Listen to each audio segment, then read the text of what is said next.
ইতিমধ্যে আমরা অত্যন্ত গুরুত্বপূর্ণ শিক্ষকদের বক্তব্য, আমাদের সম্মানিত তুষার স্যার, জনার্দন এবং আমাদের অধ্যক্ষ মহোদয় অত্যন্ত গুরুত্বপূর্ণ কিছু কথা বলেছেন।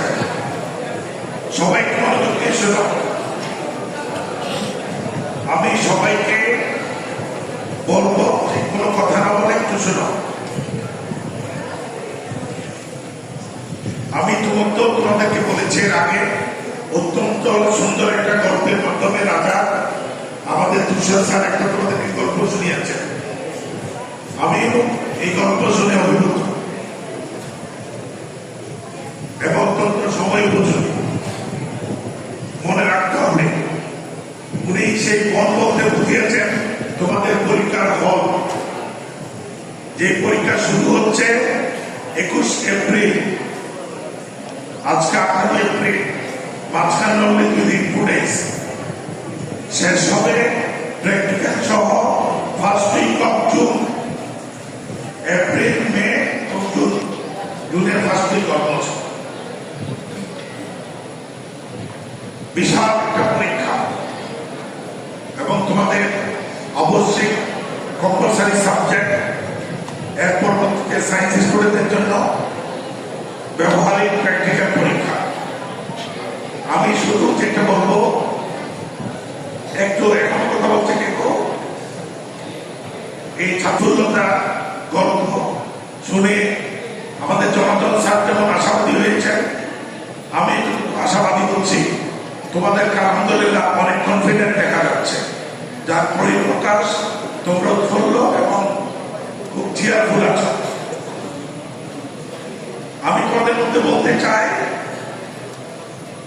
ইতিমধ্যে আমাদের রেশমি তুলতুলকে তোমাদের সাথে পরিচয় করে দেওয়া হয়েছে। এছাড়াও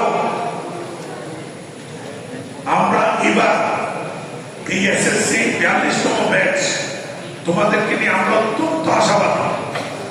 আমরা অনেকগুলো কার্যক্রম তোমাদের নিয়ে শুরু করেছিলাম। এর মধ্যে সুনির্দিষ্ট 13 জনকে নিয়ে আলাদা করে রেগুলার ক্লাস করিয়েছি, তাদের পরীক্ষা নিয়েছি। তোমরা জানো তো এটা, যাদেরকে বিশেষ বিবেচনায় আমরা ফর্ম ফিল আপ করার সুযোগ দিয়েছি। আমার কন্ডিশন ছিল যে তারা স্পেশাল ক্লাস করবে, পরীক্ষা দেবে। তারা শেষ পর্যন্ত সেটা কন্টিনিউ করেছে। গত বছর তোমাদের আগের ব্যাচে কুমিল্লা শিক্ষা বোর্ডে যে ফার্স্ট হয়েছিল এসএসসিতে, তোমরা জানো কোন স্কুল? নাসিরাবাদ বয়েজ স্কুলের একজন স্টুডেন্ট, জানো তো তোমরা, হাইয়েস্ট মার্কস পেয়েছিল। আমি শুনো, বাকি কথা শোনো, বাকিটা শোনো। শিক্ষার্থীদের মান, শিক্ষকদের মান, প্রতিষ্ঠানের পরিবেশ, শিক্ষার পরিবেশ আমি মনে করি অনেক অনেক বেশি উন্নত এবং আমি আশাবাদী এইবার তোমাদের ব্যাচের মধ্যে ইনশাআল্লাহ কুমিল্লা শিক্ষা বোর্ডে যদিও তোমরা স্ট্যান্ড করে না, একসময় এই শিক্ষা প্রতিষ্ঠান থেকে 20 জনের মধ্যে 21 জন স্ট্যান্ড করত। 20 জনের মধ্যে কয়জন করত? 21 জন। 5 জন কিভাবে? একই পজিশনে 2 জন করত, একই নাম্বার পেয়ে। আমি এবার আশাবাদী তোমরা ইনশাআল্লাহ শিক্ষা বোর্ডের মধ্যে প্রথমতে 20তম পজিশন এই প্রতিষ্ঠান ইনশাআল্লাহ অর্জন করবে ইনশাআল্লাহ। আমি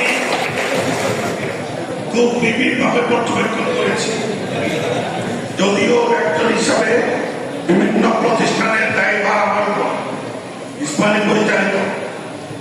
বিশেষ নজর এবং দায়ভার আমাদের আইপিএসসি স্কুল এন্ড কলেজে, যার কারণে আমার অফিসে এখানে প্লাস আমার রেক্টর যে অ্যাপয়েন্টমেন্ট, আমি রেক্টর এবং চিফ কোঅর্ডিনেটর এডুকেশন, রেক্টর হচ্ছে ইসমাইলি পাবলিক স্কুল এন্ড কলেজে আর চিফ কোঅর্ডিনেটর হচ্ছে সবগুলো।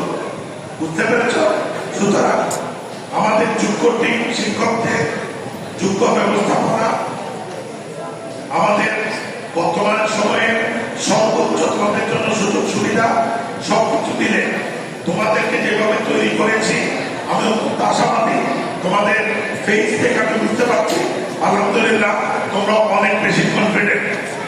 কিন্তু এখন যে বিষয়টা বলবো খুব important, very important. Listen carefully.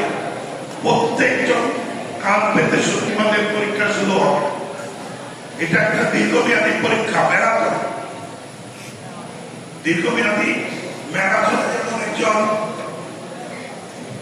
খেলোয়াড়কে, দৌড়বিদ, একজন রানারকে সে স্টেট পর্যন্ত তাকে দৌড়াতে হয়। ক্রিকেট তোমরা জানো, ক্রিকেট মাঠ, ক্রিকেটে একটা প্রচলিত প্রভাব, লাস্ট ম্যান লাস্ট বল, সচেতনভাবে খেলতে হয়। জানে ব্যাটসম্যান জানে তার টিম জিতবে না, তারপরে কোনো সুযোগ নেই সে রুলস ক্রিকেটে আউট হয়ে যাওয়া। সুযোগ আছে, সে চায় আমি লাস্ট বল, আমার টিমের পক্ষে আমি ছক্কা মারবো, টিম জিতবে না কিন্তু আমি ছক্কা মেরে আমার টিমকে জিতাম।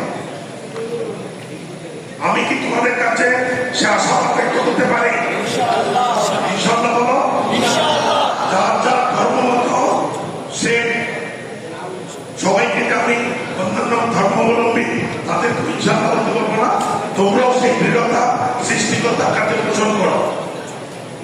আমরা এক বাক্যে সবাই যার তার ধর্মমত আমরা মনে মনে আমরাই পারবো ইনশাআল্লাহ।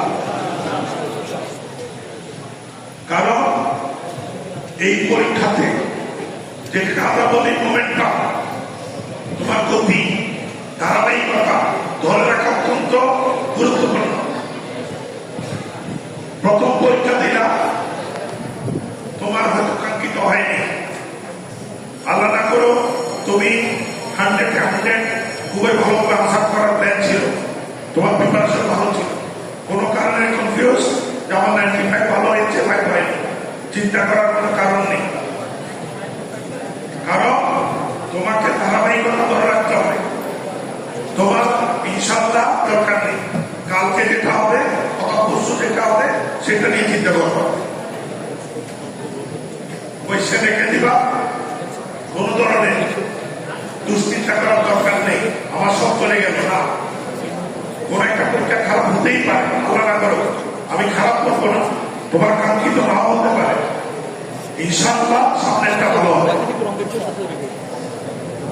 আমি তোমাদেরকে বলবো শেষ দিন পর্যন্ত ধৈর্য সহকারে তোমাকে এগোতে হবে। এখন এই সময়টাকে আগে যা করেছি যা করেছ এই সময়টাকে কাজে লাগাবো, গঠনমূলক ভাবে কোয়ালিটিটাকে। আবার কেউ কথা বলছে এদিকে তোমাদের জীবনে হবে 21 তারিখ পরীক্ষা, 20 তারিখ রাত চিন্তা হবে কাকে পরীক্ষা। ওই চিন্তাকে শক্তিতে পরিণত করতে হবে। কিসে? চিন্তাকে দুশ্চিন্তা নয়, চিন্তাকে কিসে পরিণত করতে হবে? শক্তিতে। ইনশাআল্লাহ আমি কাকে ভালো করবো, সময় মতো ঘুমিয়ে যেতে হবে, সময় মতো উঠতে হবে, ভালোভাবে রিভিশন দিতে হবে। পরীক্ষার হলে নিজে মিনিমাম 10 to 15 মিনিটস আগে পরীক্ষা শেষ করে কি দিতে হবে? রিভিশন দিতে হবে। এটা বাজে রাখবাই। রিভিশনের ফলে তোমার আরো 5টা মার্কস হয়তো ইনশাআল্লাহ বাড়তে পারে। বুঝতে পেরেছ?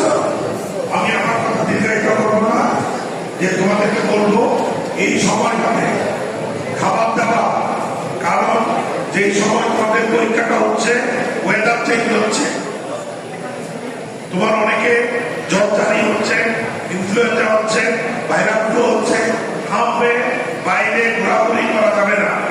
তোমাদের মাত্র 2 দিন পর পরীক্ষা। আমরা বাধ্য হয়েছি কোনোভাবে তোমাদের সময় নষ্ট না করার জন্য আমরা চেয়েছি এডমিট কার্ডটা পাওয়া সবার তোমাদেরকে বিদায় দেওয়া। এডমিট কার্ডটা দেখে দিলে হাতে তুলে দিতে পারে, এরপরে তোমাদেরকে ক্লাসে দেওয়া হবে, তোমাদেরকে কিছু ফ্রি টাইম দেওয়া হবে। বাট আনন্দে অতিশয্যে উঠে অতিমাত্রায় আনন্দ করতে গিয়ে কেউ যাতে অসুস্থ না হয়, অত্যন্ত গরম বাইরে কেউ যাতে ডিহাইড্রেট না হয়। এখনকার